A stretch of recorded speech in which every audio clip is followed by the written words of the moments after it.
$200? The auctioneer's voice cracked across the town square like a whip as Kieran Ashmore threw his final coin purse onto the makeshift platform, the leather bag landing with a dull thud that silenced the jeering crowd. Every eye in Copperfield turned toward the dust-covered stranger who'd materialized from the desert like a ghost from their collective past.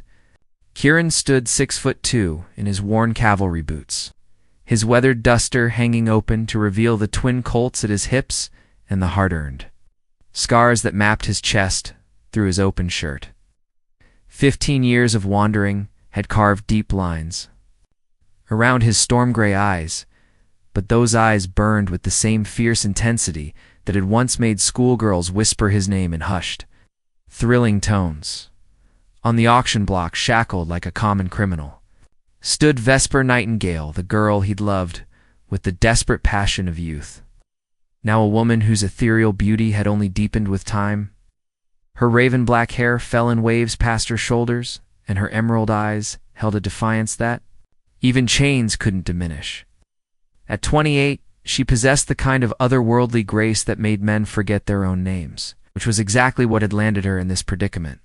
"Going once," the auctioneer called, sweat beading on his forehead as he recognized the dangerous current running through the crowd. Matthias Grimwald, the railroad baron who'd orchestrated this whole spectacle, stood beside the platform with the satisfied smile of a spider who'd finally cornered his prey. He'd been pursuing Vesper for months, using every legal and illegal trick at his disposal to force her into his web, and this debt auction was his masterstroke claiming. She owed him $20,000 for her father's failed mining venture. Going twice, Kieran stepped forward, his spurs ringing against the packed earth with each deliberate stride. The crowd parted before him like water, recognizing something lethal in his bearing. He'd been riding hard for 3 days, following rumors and whispered stories until he'd tracked down the woman who'd haunted his dreams for 15 years. "Hold on there, friend," Grimwald called, his voice oily with false concern. "A girl's debt runs to $20,000. Your $200 won't even cover the interest." "Then I guess we have a problem," Kieran replied, his hand drifting toward his gun belt. "Because that's all the money I have." "Well, that's unfortunate, but I'm not finished."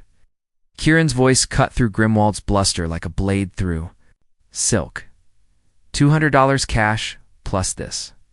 He reached into his duster and withdrew a deed, yellowed with age, but bearing official territorial seals. Mineral rights to 4,000 acres in the Colorado Territory. Silver and gold assays confirmed deposits worth at least $50,000. The crowd gasped as Kieran tossed the document onto the platform beside his money. Grimwald's eyes widened with naked greed as he snatched up the deed, studying it with the intensity of a man who'd built his fortune recognizing opportunities. "This could be worthless," he said, though his voice lacked conviction. "Could be, but are you willing to bet $20,000 on it?" Kieran's smile held no warmth. "Because if those assays are accurate, you'll have made the deal of a lifetime. And if they're not, ... But he let the implication hang in the air, like smoke from a gun barrel. Vesper stared at him from the auction block, her emerald eyes wide with disbelief. She'd thought him dead, lost to the war and the wild territories beyond civilization. The last time she'd seen him, he'd been 22 years old and consumed with wanderlust, riding away from Copperfield with promises to return that had grown hollow with each passing year. Now he stood before her like an answer to prayers she'd stopped praying, offering everything he owned to buy her freedom from a debt that wasn't even legitimate. Kieran, his name escaped her lips like a whispered prayer. "Hello, Vesper," he said, his voice gentling as their eyes met across the crowd. "Sorry I'm late." The simple words carried 15 years of regret, longing, and desperate hope. Space between heartbeats, they were young, again the wild boy and the preacher's daughter who'd scandalized the town with their forbidden romance. Grimwald's calculating mind worked furiously as he weighed his options. The deed could be worth a fortune, or it could be an elaborate bluff from a man desperate enough to risk everything on a single throw of the dice. But the crowd was growing restless, sensing drama that would be talked about for decades in public. Opinion was clearly swinging toward the romantic stranger who'd appeared from nowhere to rescue his lost love. Sold, the auctioneer declared before Grimwald could object, his hammer falling with finality. The lady's debt is assumed by Kieran Ashmore in exchange for $200 cash and mineral rights to 4,000 acres in Colorado territory. The crowd erupted in cheers as Kieran bounded onto the platform, his lockpicks making quick work of Vesper's shackles. When the iron bonds fell away, she rubbed her chafed wrists and looked up at him with eyes that held 15 years of unasked questions. "Is it real?" she whispered. "The mining claim?" "Real as the sunrise," he assured her, then added with a roguish grin that reminded her of the boy she'd once loved, a toe, though I may have been a bit optimistic about the assay values. Before she could respond, Grimwald was climbing onto the platform, his face flushed with rage and humiliation. "This isn't over, Ashmore. Shh. The girl may be free, but you still owe me $20,000 if that claim doesn't pan out." "Then you'd better hope it does," Kieran replied, helping Vesper down from the platform. "Because if you come after either of us again, debt or no debt, I'll kill you." The threat was delivered in the same conversational tone he might use to comment on the weather. But something in his eyes made Grimwald step back involuntarily as they walked away from the crowd. Vesper's hand tucked into the crook of his elbow. She felt the years falling away like autumn leaves. Whatever had happened to transform the restless boy she'd known into this dangerous, compelling man, one thing remained unchanged, the electricity that sparked between them whenever they touched. "Where have you been?" she asked as they reached the edge of town. "Looking for you," he said simply. "It just took me longer than expected." The truth of it hit her like a physical blow. He hadn't abandoned her. He'd been searching, following rumors and whispered stories across half the continent until he'd found her again. "And now that you've found me?" "Now," he said, his storm-gray eyes meeting hers with an intensity that made her breath catch, "we finish what we started 15 years ago." The Copperfield Inn hadn't changed much in 15 years. The same faded wallpaper, the same creaking stairs, the same lingering aroma of pipe tobacco and whiskey that permeated every board and beam. Kieran secured 2 rooms from the nervous proprietor, who kept glancing between them as if expecting violence to erupt at any moment. "Will there be trouble, Mr. Ashmore?" the man asked, wringing his hands. "Grimwald, he's got influence in this town. Might not take kindly to being shown up in public." "Grimwald's the least of our worries right now," Kieran replied, dropping silver coins on the registration counter. "But keep your eyes open. Men like that don't accept defeat gracefully."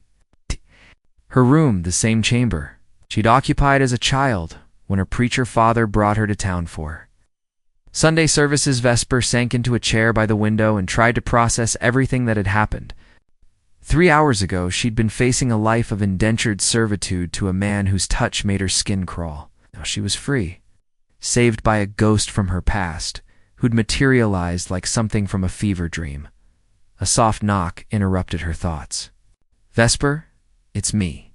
She opened the door to find Kieran holding a tray laden with food and a bottle of wine that probably cost more than most folks earned in a month.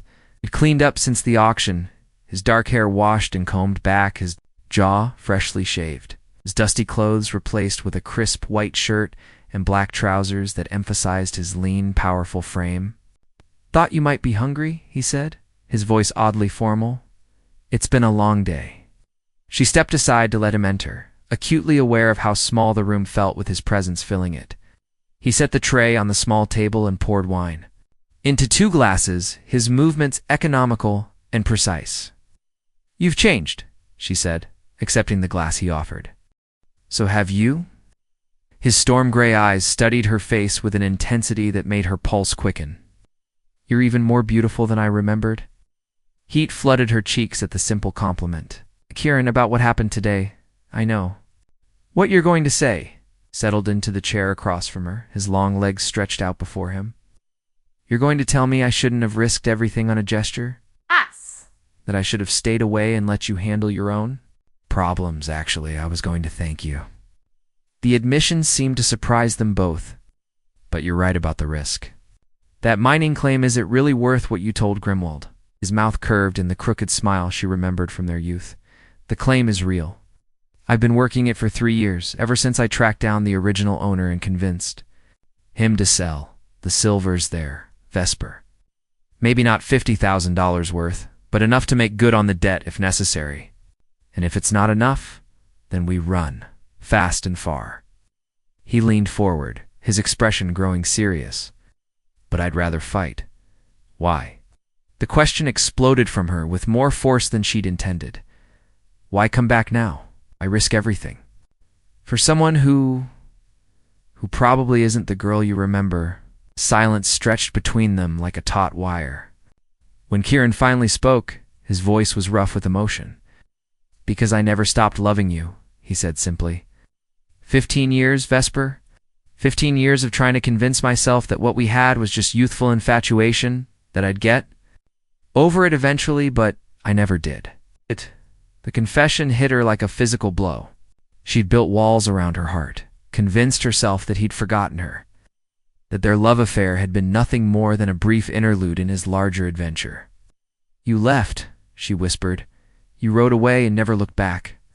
I was 22 years old and drunk on dreams of seeing the world, he said, self-loathing thick in his voice. I thought I could have everything: adventure, freedom, and the promise that you'd wait for me forever. By the time I realized what I'd thrown away, it was too late. Your father told everyone you died of fever, and I... He stopped, his jaw working as if the words tasted bitter. You what?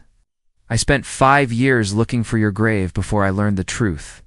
That you were alive, but your father had spread the story to keep men from pursuing you. By then, the trail was cold. It's taken me another 10 years to track you down. Vesper stared at him, her mind reeling. Papa told you I was dead, he told. The whole territory. Said you'd caught fever and died in the winter of '67, and that he'd buried you in an unmarked grave to prevent ... complications. Kieran's eyes blazed with old anger. Took me years to find someone who'd admit the truth, that he'd sent you east to live with relatives, hoping distance would cool whatever was between us. The betrayal cut deep, even after all these years. Her father had been a good man in many ways, but his fear of scandal had driven him to desperate measures. He'd stolen 15 years from both of them. 15 years they could have spent building a life together. Where did you go? She asked. After you thought I was dead? Everywhere. Nowhere. He drained his wine glass in one swallow. I know. For every dangerous job I could find, scouted for the army, tracked down outlaws, fought in range wars. Figured if I couldn't have you, I might as well see how long I could survive without caring whether I lived or died. The image of him throwing himself into danger with reckless abandon made her chest tight with retroactive terror. And now, I have something to live for again. He reached across the small table and took her hand in his calloused palm warm against her skin. If you'll have me. The simple request carried the weight of 15 years of longing, regret, and desperate hope. Vesper looked down at their joined hands, his scarred and weathered from years of hard living, hers pale and soft from the sheltered life she'd led in Boston before her return to Colorado. I'm not the girl you left behind, she said quietly. I'm not the boy who rode away. His thumb traced across her knuckles, sending shivers up her arm. Maybe that's for the best. We needed to become who we are now before we could have what we were meant to have. And what's that? Everything. The word was barely a whisper, but it hit her with the force of a shout. Marriage, children, a future built on something stronger than the dreams of youth. Before she could respond, the sound of breaking glass from the street below made them both freeze. Kieran was on his feet instantly, his hand moving to the gun. At his hip, with practiced ease. Stay here, he commanded, moving to the window. What he saw on the street below made his blood run cold. Grimwald stood in the center of a group of armed men, his face twisted with rage as he gestured toward the inn. Looks like our friend decided not to wait for morning, Kieran said grimly. Vesper joined him at the window, her face going pale as she counted the men surrounding the building. There are at least a dozen of them. Then it's a fair fight. His grin was sharp as a blade's edge. I faced worse odds. This is my fault, she said, guilt evident in her voice. I should never have let you let me. He turned from the window to face her, his eyes blazing with fierce joy. Vesper, this is what I've been waiting for my whole life. It's a chance to fight for something that matters, to prove that some things are worth any risk. From the street came Grimwald's voice, amplified by rage and alcohol. Ashmore. Send the girl down, and we'll call it even. Keep her, and we'll burn the whole damn building down around you. Kieran checked his weapons, methodically twinned Colts, a knife in his boot, and a derringer hidden in his vest pocket. Time to finish. What we started, he said. The first shot shattered the inn's front window, sending glass cascading across the lobby like deadly rain. Kieran was already moving, pulling Vesper away from the window and toward the back stairs that led to the inn's rear exit. There's a livery stable behind the hotel, he said, his voice calm despite the chaos erupting around them. My horse is there, saddled and ready to ride. Can you still handle him out? Better than I could at 18, she replied, surprising him with her composure. 15 years of living had taught her that panic was a luxury she couldn't afford. Reached the back stairwell just as armed men kicked in the front door below, their boots thundering against the wooden floors. Kieran paused at the top of the stairs, listening to the sounds of destruction as Grimwald's men searched the rooms with systematic brutality. This way, he whispered, guiding her toward a window at the end of the hallway. The window opened onto the inn's slanted roof, which connected to the stable through a series of connected buildings. It was a treacherous path in full daylight at night. With armed men hunting them, it was nearly suicidal. Trust me, Kieran asked, extending his hand. Always, she replied without hesitation. They slipped through the window and onto the rain-slicked shingles, moving with careful precision toward the stable.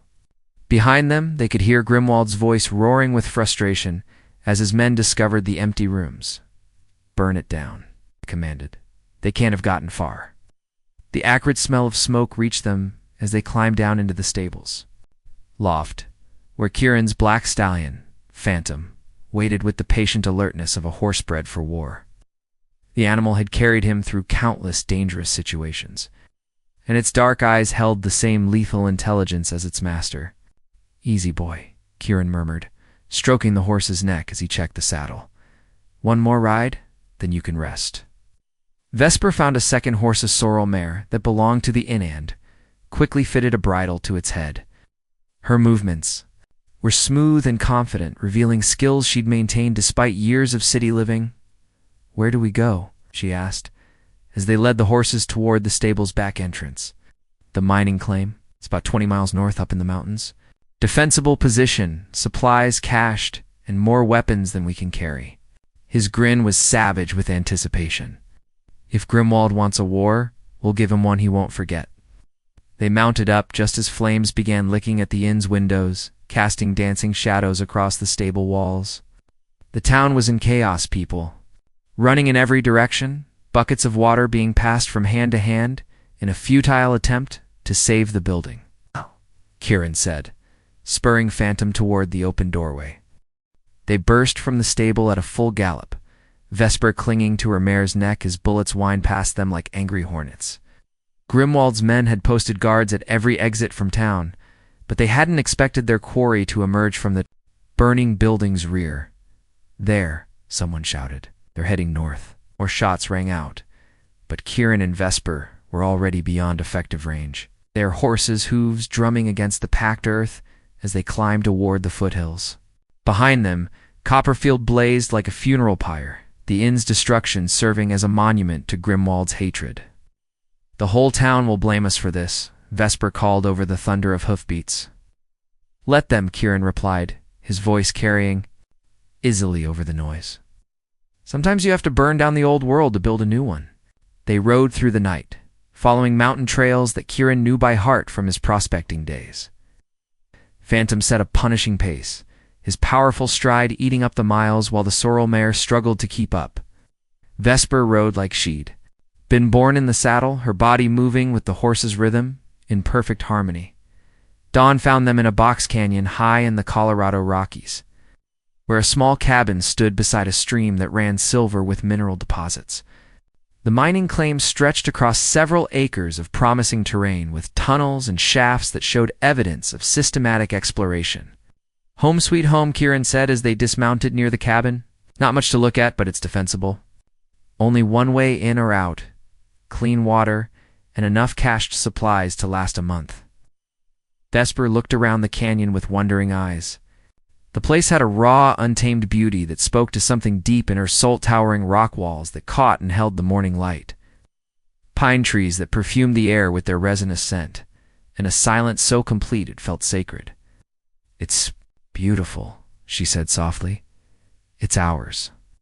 The words held a weight of commitment that made her heart race. If we can hold it. They spent the morning preparing for siege, checking weapons and ammunition, positioning supplies, and studying the canyons. Approaches for the best defensive positions. Kieran moved with the efficiency of a man who'd learned warfare in a dozen conflicts, while Vesper surprised him with her practical knowledge of tactics and strategy. "Where did you learn to think like a soldier?" he asked as they positioned a rifle behind a natural stone barricade. "Boston wasn't as civilized as people pretend," she replied with a bitter smile. "I had to defend myself more than once against men who thought a preacher's daughter from Colorado would be easy prey." The revelation made his jaw tighten with protective fury. "Anyone I need to hunt down and kill? I handled them myself." Checked the rifle's action with practiced ease. One of them spent 6 months in the hospital after learning that Western girls know how to fight. Her casual mention of violence should have shocked him, but instead it made him love her even more. This was the woman he'd been searching for, not the innocent girl he'd left behind, but someone who'd been forged by hardship into something stronger and more precious than gold. "They'll come today," he said, settling beside her behind the barricade. "Grimwald won't give up, not after losing face in front of the whole town." "How many do you think?" "All of them. It's every gun he can hire, every favor he can call in." Kieran's eyes scanned the canyon entrance with predatory alertness. "With overwhelming force, planning to end this quick and bloody, and we'll be ready," Vesper said, her voice steady with resolve. They didn't have to wait long. Around noon, the sound of approaching horses echoed off the canyon walls, announcing the arrival of their enemies.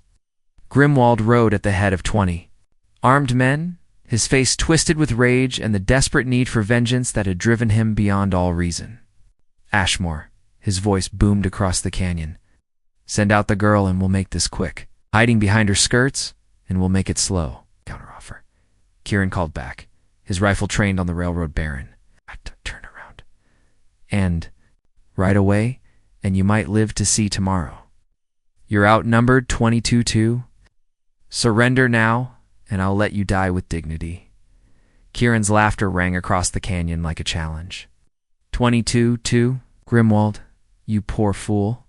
You're not fighting to people, you're fighting a man with nothing left to lose, and a woman with everything to fight for. Those are the worst odds you'll ever face. The final battle for their love was about to begin. The first assault came at dawn, 20 men charging the canyon mouth with the reckless courage of hired killers who believed numbers guaranteed victory. They learned their mistake quickly and brutally. Kieran's first shot dropped the lead rider from his saddle. Ow. The man's scream echoing off the canyon walls as his horse reared and bolted. Vesper's rifle barked a half-second later, her bullet taking down another attacker with surgical precision. "Fall back." Grimwald's voice cracked with panic as his carefully planned charge dissolved into chaos. "Spread out. Use the rocks for cover." The surviving attackers scattered like startled quail, seeking shelter behind boulders and scraggly pines while their wounded comrades crawled to safety. 18. Left, Kieran observed, reloading with practiced efficiency. "They'll try to flank us next, come at us from the sides." "Let them come," Vesper replied, her emerald eyes hard as flint. "I've got enough ammunition to paint this canyon red." They waited through the long morning, occasionally trading shots with Grimwald's men, who had taken positions among the rocks but seemed reluctant to advance further. The canyon's narrow mouth created a killing field that favored the defenders, and even hired guns weren't eager to die for another man's revenge. Around midday, a white cloth appeared on the end of a rifle barrel, waving tentatively from behind. "A boulder," Ashmore, let's talk. Grimwald's voice carried clearly across the distance. Nothing to discuss, Kieran called back. Ride away or die where you stand. Be reasonable, man. This doesn't have to end in bloodshed. You burned down half of Copperfield trying to kill us, Vesper shouted, her voice ringing with contempt. Don't talk to us about bloodshed. A long silence followed, broken only by the whisper of wind through the pines and the distant cry of a hawk circling overhead. Then Grimwald's voice rose again, but this time it carried a different tone, desperation masked as confidence. The girl's got a point, he called. Maybe I was too hasty last night. How about we make a deal? I'll withdraw my men and drop all claims against Miss Nightingale, in exchange for the mining rights you promised. Kieran and Vesper exchanged glances, both recognizing the offer for what it was, a trap designed to separate them from their defensive position. Counteroffer, Kieran replied. You and your men ride away now, and I won't hunt you down and kill you one by one. That's the only deal you're getting. Damn you, Ashmore. Can't hold out forever. We've got men, supplies, and all the time in the world. And I've got the woman I love and a cause worth dying for, Kieran shot back. Want to see which one matters more? The afternoon dragged on with sporadic gunfire and shouted threats, but Grimwald's men seemed increasingly reluctant to press their attack.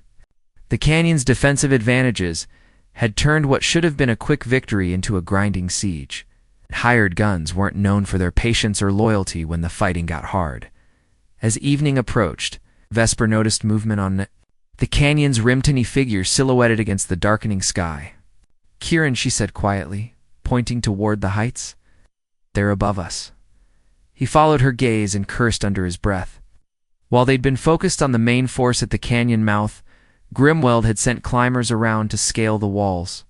At least 6 men were positioning themselves on the rim, preparing to rain death down into their refuge. Clever bastard, he admitted grudgingly, but not clever enough. He disappeared into the cabin and emerged carrying a bundle of dynamite, its fuses already prepared. Present from my mining days, he explained, grinning at Vesper's startled expression. Sometimes you need more than pickaxes to convince the rock to give up its secrets. You're going to blow up our own canyon? Just enough to convince our friends up there that they chose the wrong profession? He lit the first fuse with a match and hurled the bundle toward the canyon wall where loose rocks had been weakened by years of freeze-thaw cycles. The explosion was deafening, sending an avalanche of stone cascading into the canyon while the men on the rim scrambled for safety. Screams and curses echoed off the walls as several attackers were caught in the rockfall, their bodies disappearing under tons of tumbling granite. That's for burning down the inn, Kieran shouted, lighting a second bundle. This explosion triggered an even larger slide, completely blocking one of the potential climbing routes while sending Grimwald's remaining men into full retreat. And that's for thinking you could buy and sell human beings like cattle. The third and final blast brought down a massive section of the canyon wall, creating an impassable barrier that would protect their refuge for years to come. When the dust settled, only 8 of Grimwald's original 20 men remained effective. Their morale had clearly been shattered, along with the rocks. That's enough, Grimwald's voice cracked with defeat and desperation. You've won, Ashmore. Name. Your terms. Same terms as before, Kieran called back. Ride away and never come back. The girl stays with me, the debt is forgotten, and if I ever see you again, I'll kill you on sight. What about my mining rights? The deed you promised? Consider it payment for the inn you burned down? A long silence followed, and when Grim spoke again, his voice held the bitter resignation of a man who'd gambled everything and lost. Oh. This isn't over, he said finally. I've got lawyers, judges, federal marshals who owe me favors. I'll find another way to get what's mine. You do? That, Kieran replied, reloading his rifle with deliberate precision. But remember, I'll be waiting. As the surviving attackers gathered their wounded and began the long retreat to Copperfield, Vesper slumped against the stone barricade, the adrenaline of battle finally giving way to exhaustion. Is it really over? She asked. This part is. Kieran settled beside her, his arm encircling her shoulders. But Grimwald was right about one thing. He's got connections, influence, money, to hire better men than these. He'll be back. Then we run. We stand and fight.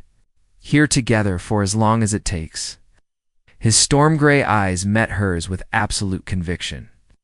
I didn't spend 15 years finding you just to lose you again to another man's greed. She leaned into his strength, drawing comfort from his solid presence. What kind of life is that? Always looking over our shoulders, always waiting for the next attack. It's the kind of life that's worth living, he said simply. The kind where we face everything together, good and bad, until death finally parts us. And if we die here, we die free and in love, and fighting for something that matters. His lips brushed her temple. It's more than most people ever get. As the sun set behind the mountains, painting the canyon walls in shades of gold and crimson, they held each other in the gathering darkness and planned for whatever tomorrow might bring. The wedding took place 3 days later in the small chapel that Kieran had built with his own hands during the long, lonely years of waiting. Reverend Michaels, the circuit preacher who'd been riding through the territory for 30 years, performed the ceremony with the kind of solemn joy reserved for unions that had been tested by fire. Vesper wore a simple white dress she'd sewn from fabric Kieran had purchased during one of his rare trips to Denver, her raven hair crowned with wildflowers picked fresh from the mountain meadows. She looked like something from a fairy tale, beautiful and ethereal against the rustic backdrop of their mountain sanctuary. Kieran stood beside her in his best black suit, the same one he'd worn to his parents' funeral 15 years ago now, carefully mended and pressed for this happiest of occasions. His storm-gray eyes never left her face as they spoke vows that had been 15 years in the making. Do you, Kieran Ashmore, take this woman to be your lawfully wedded wife, to have and to hold, in sickness and in health, for richer or poorer, for better or worse, until death do you part? I do, he said, his voice carrying clearly through the small chapel. I've been waiting my whole life to say those words. And do you, Vesper Nightingale, take this man to be your lawfully wedded husband, to have and to hold, in sickness and in health, for richer or poorer, for better or worse, until death do you part? I do, she whispered, tears of joy streaming down her cheeks, now and forever. The kiss that sealed their union was gentle but passionate, carrying 15 years of longing, separation, and desperate hope. When they finally broke apart, both were breathing hard, and Reverend Michaels cleared his throat with obvious amusement. Well then, he said, closing his prayer book with a snap, I pronounce you husband and wife, and may God have mercy on anyone fool enough to try to separate you again. The celebration that followed was small, but heartfelt. Esperanza Delacroix, who'd ridden up from her ranch in the valley, brought enough food to feed an army, along with a wedding cake that was a masterpiece of frontier engineering. Several of Kieran's mining partners attended, roughmen who'd known him during his prospecting days, and who welcomed Vesper into their brotherhood with the awkward gallantry of men unaccustomed to female company. Never seen the boss smile so much, commented Tobias Ironwood, an old prospector whose claims bordered Kieran's. You've worked a miracle on that boy, Mrs. Ashmore. He worked one on me first, Vesper replied, her hand finding Kieran's across the rough-hewn table. I'd given up believing in happy endings.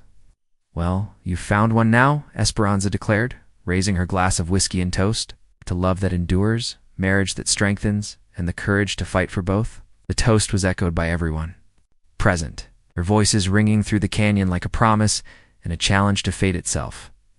As the evening wore on and their guests prepared to depart, Reverend Michaels pulled Kieran aside for a private word. Son, I've been riding these territories for 3 decades, and I've seen every kind of love story you can imagine. Some burn hot and die fast. Others grow slowly over years of shared hardship. But what you and that girl have, that's something special. That's the kind of love that builds empires and changes the world. Thank you, Reverend. That means more than you know. Just promise me one thing, the old preacher continued, his eyes growing serious. Promise me you'll protect it. And like Grimwald, they don't understand love like yours, so they'll try to destroy it. Don't let them. I'd die before I'd let anyone hurt her, Kieran said with quiet conviction. I know you would, son, but try to live for her instead. Love like yours deserves a long and happy future." After their guests had departed and they were alone in their mountain sanctuary, Kieran and Vesper stood on the cabin's porch, watching the stars emerge in the vast Colorado sky. The same stars that had witnessed their separation 15 years ago now blessed their reunion with silver light. "Any regrets?" Kieran asked, his arm tightening around her waist. "Only that we lost so many years," she replied, leaning into his warmth. "But maybe we needed to become who we are now before we could have this. The preacher's daughter and the wild boy, the woman who learned to fight for what matters, and the man who never stopped believing in love." She turned in his arms to face him, her emerald eyes reflecting starlight. "We're not the same people who said goodbye 15 years ago." "No," he agreed, his voice husky with desire and tenderness. "We're better." Swept her into his arms then, carrying her across the threshold of their cabin home like the bride she'd finally become. The interior glowed with warm lamplight. Someone, probably Esperanza, had scattered rose petals across the quilt that covered their marriage bed. "Welcome home, Mrs. Ashmore," he whispered against her ear. "Welcome home, husband," she replied, her fingers working at the buttons of his shirt. Their wedding night was a claiming and a celebration. 15 years of longing finally given voice in whispered endearments and passionate caresses. They loved each other with the desperate intensity of people who'd almost lost everything, and with the tender reverence of hearts that had waited a lifetime to be complete. When dawn painted the canyon walls in shades of gold and rose, they lay entwined in their marriage bed, finally at peace after years of searching and separation. "What happens now?" Vesper asked, tracing lazy patterns on Kieran's scarred chest. "Now we live," he said simply. "We work the claim, build our future, maybe raise some children to carry on after we're gone, and Grimwald, let him come. We'll be ready. We're it." His arms tightened around her protectively. "This canyon is our fortress. This love is our strength. Any man fool enough to challenge either one will learn the cost of that mistake. But for now, there was only peace in their mountain sanctuary, the peace of two souls finally reunited. Two hearts finally home. 2 years later, Vesper stood in the doorway of their expanded cabin, one hand resting on her rounded belly, while the other shaded her eyes against the morning sun. In the canyon below, Kieran worked alongside their hired hands, supervising the construction of a new processing mill that would triple their mining operations capacity. The Ashmore claim had proven even richer than Kieran's wildest dreams. Silver and gold flowed from the mountain like liquid wealth, providing them with resources that had transformed their defensive refuge into a thriving enterprise. They now employed 30 men, had built a company town in the lower valley, and operated one of the most successful mining operations in Colorado territory. But more importantly, they'd built a life together, a marriage that had grown stronger with each passing day. Each shared challenge, each moment of quiet contentment in their mountain paradise. Alma Vesper. 6-year-old Timothy Ironwood, son of their mining partner who'd been killed in a cave in the previous year, came running up the path with his usual boundless energy. They'd taken the boy in without hesitation, giving him a home and a family when tragedy left him orphaned. "What is it, sweetheart?" she asked, ruffling his sandy hair. "Papa Kieran says the new baby might come soon." "Is that true?" Vesper smiled at the title the child had bestowed on her husband. Kieran had taken to fatherhood with the same fierce dedication he brought to everything else, teaching Timothy to ride and shoot and prospect while filling the boy's head with stories of adventure and honor. "Very soon," she confirmed, her hand moving to the baby, who seemed determined to kick his way into the world ahead of schedule. "Maybe even today." Timothy's eyes widened with excitement. "Can I help?" "I helped when Esperanza's mare had her foal." "Think delivering babies is a bit different from delivering horses," Vesper said with gentle amusement. "But you can help by being very good and staying out of the way when the time comes." The sound of approaching hoofbeats drew their attention to the canyon entrance, where a lone rider was making his way up the winding trail. Vesper's smile faded as she recognized the man deputy, Marshal Harrison Blackwood, a federal lawman who'd been investigating complaints about their mining operation. "Timothy, go find Papa Kieran and tell him we have company," she instructed, her voice carefully calm despite the unease coiling in her chest. Kieran appeared within minutes, his hands still dirty from the morning's work, but his expression alert and dangerous. He'd learned to read Vesper's moods with the precision of a man whose life depended on understanding every nuance of her reactions. "Marshal Blackwood," he said, as the lawmen dismounted near the cabin. "What brings you to our little corner of paradise?" "Official business, I'm afraid," Blackwood replied, though his tone was apologetic rather than threatening. "I've got a federal warrant here for your arrest." Vesper felt the world tilt around her. "On what charges?" "Conspiracy and violation of territorial mining statutes." The marshal's weathered face showed genuine regret as he unfolded the legal documents. Complaint was filed by one Matthias Grimwald, claiming you defrauded him in a business transaction involving mineral rights. Kieran's jaw tightened with controlled fury. Grimwald again. "I should have killed him when I had the chance." "That kind of talk won't help your case, son," Blackwood warned. "Grimwald's got lawyers, witnesses, documentation that looks mighty convincing to a federal judge. Claims you sold him worthless mining rights in exchange for canceling a debt."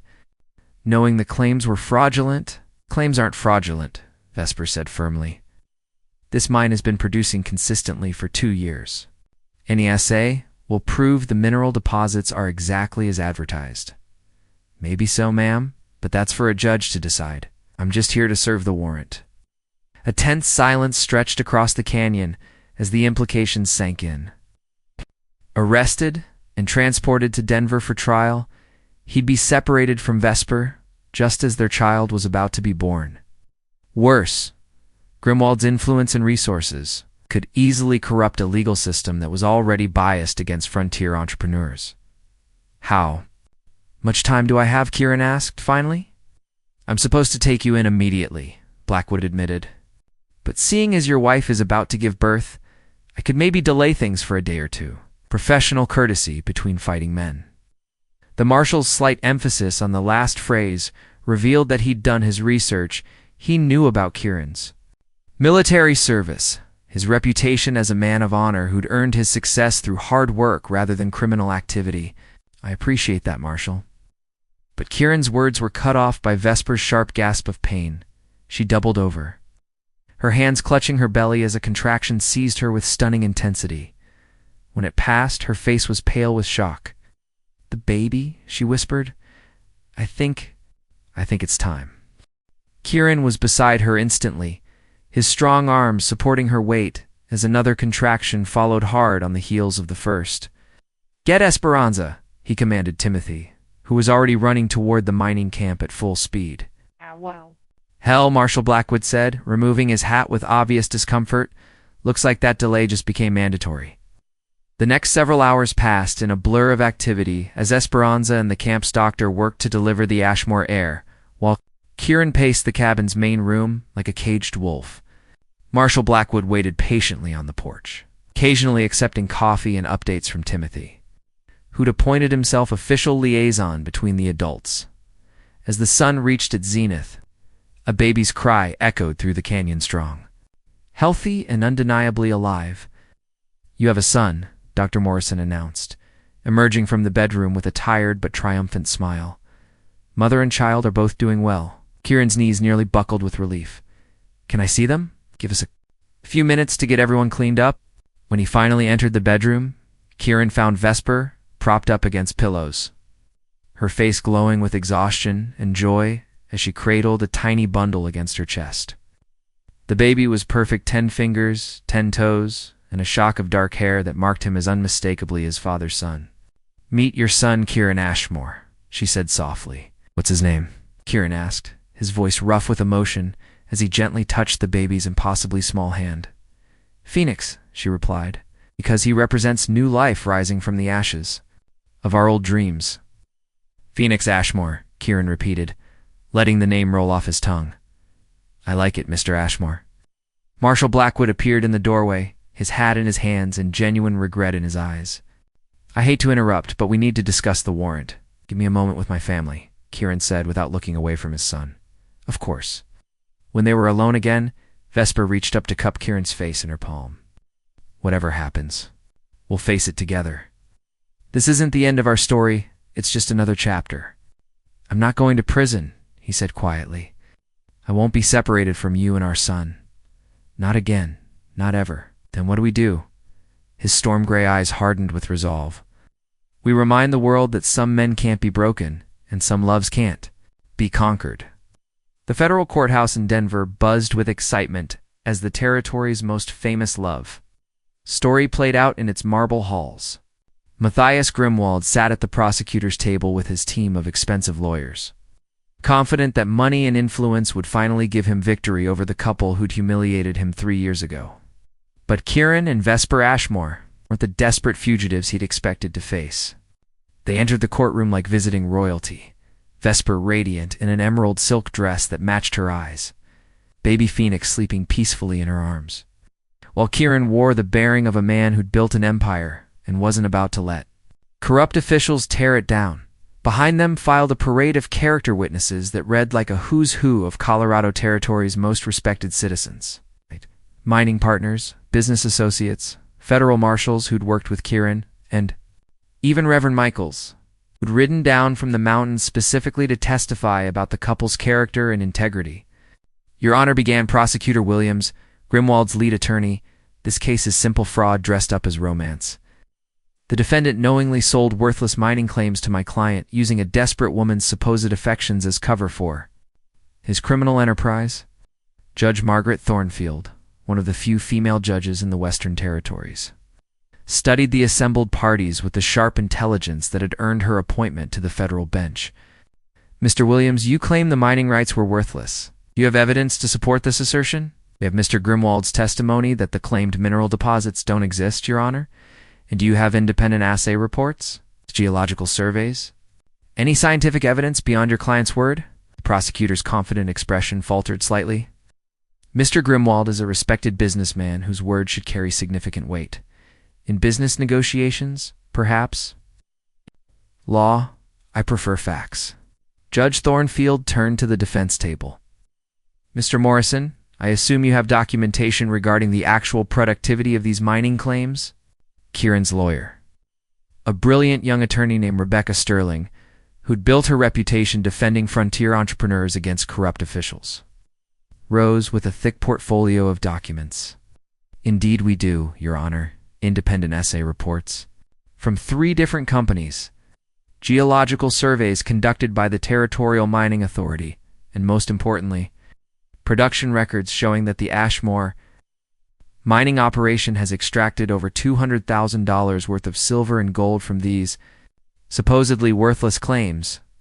A murmur rippled through the packed courtroom as Sterling presented document after document proving not only the legitimacy of Kieran's mining rights, but their exceptional value. Furthermore, Sterling continued, we have evidence that Mr. Grimwald's complaint is part of a systematic campaign of harassment and intimidation directed at my clients. Bank records showing bribes paid to local officials. Witness testimony regarding the illegal debt auction that started this entire affair. And documentation of Mr. Grimwald's attempt to burn down the copperfield, in with my clients inside. Grimwald's face went ashen as the full scope of his legal exposure became clear. What he'd intended as a simple fraud prosecution had become a criminal investigation into his own corrupt practices. Your Honor, Prosecutor Williams said desperately, these allegations against my client are irrelevant to the matter at hand. On the contrary, Judge Thornfield interrupted, they go directly to the credibility of the complainant and the motivations behind this prosecution. Please continue, Miss Sterling. The defense case unfolded like a masterclass in legal strategy. Sterling presented evidence of Grimwald's pattern of fraudulent debt collection, his use of bribed officials to circumvent territorial law, and his systematic persecution of anyone who dared to oppose his business practices.